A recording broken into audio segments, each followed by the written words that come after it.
प्रेम विवाह। चैत मास की पूर्णिमा की रात्रि के दूसरे पहर जब उसने इस नाश्वर संसार में पहली बार अपनी आंखें खोली तो लोगों को अपने इर्द गिर्द नाचते गाते उत्सव मनाते देखा। लोग उसके माता पिता को हार्दिक बधाई दे रहे थे। स्त्रियां मंगल गीत गा रही थी।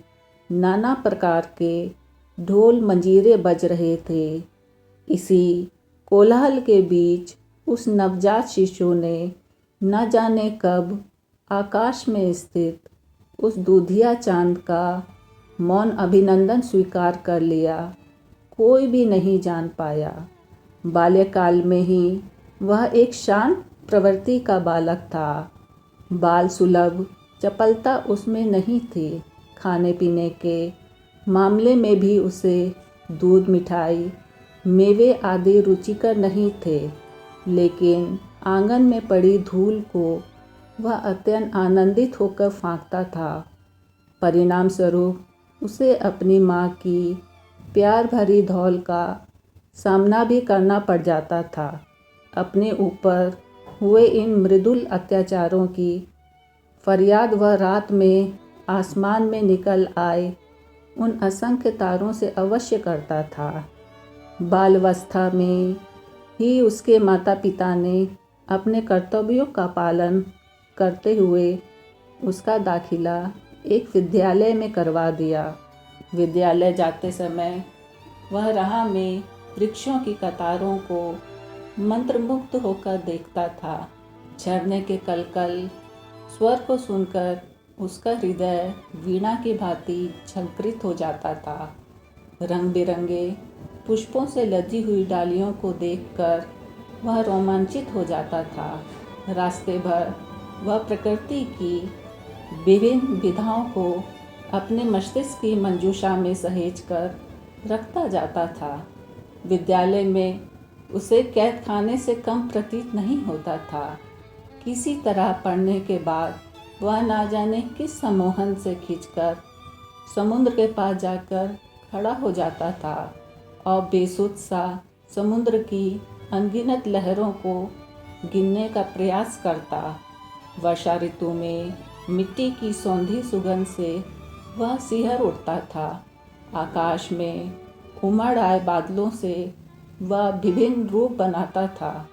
इंद्रधनुष के सतरंगी रंगों को निहारते हुए उसने यौवन में कदम रखा। अब वह प्रकृति का सजीव चित्रण अपनी चित्रकारी में कर लेता। उसे भौतिक वस्तुओं से किंचित भी लगाव नहीं था, न ही उसे किसी व्यक्ति से। उसे लगाव था तो केवल प्रकृति से। वह एक प्रकृति प्रेमी था। माता पिता ने अपने युवा बेटे को विवाह करने का परामर्श दिया। वह एकांत में बैठ के सोचता कि क्या प्रेम केवल मानव या अन्य किसी प्राणी से ही किया जा सकता है? क्या पेड़ पौधे, पृथ्वी, आकाश, समुद्र उससे विवाह नहीं कर सकते हैं? पूर्णिमा की रात्रि वह अपने माता पिता और अन्य लोगों के ताने सुनकर घर से बाहर निकल पड़ा, समुद्र से विवाह करने। विवाह की सारी साजो सामग्री लेकर समुद्र तट पर खड़े होकर उसने समुद्र की मौन स्वीकृति ली। पूर्णिमा की रात्रि चंद्रमा धीरे धीरे आगे बढ़ने लगा और समुद्र में ज्वार भाटा उठने लगा। पानी उसकी टांगों तक आ गया। विधिवत मंत्रों का उच्चारण करते हुए असंख्य तारों को साक्षी मान उसने समुद्र को वरमाला पहनाई। चंद्रमा मौन होकर आगे बढ़ता गया और पानी उसकी कमर तक आ गया, परंतु वह तो प्रकृति के प्रेम में पागल था।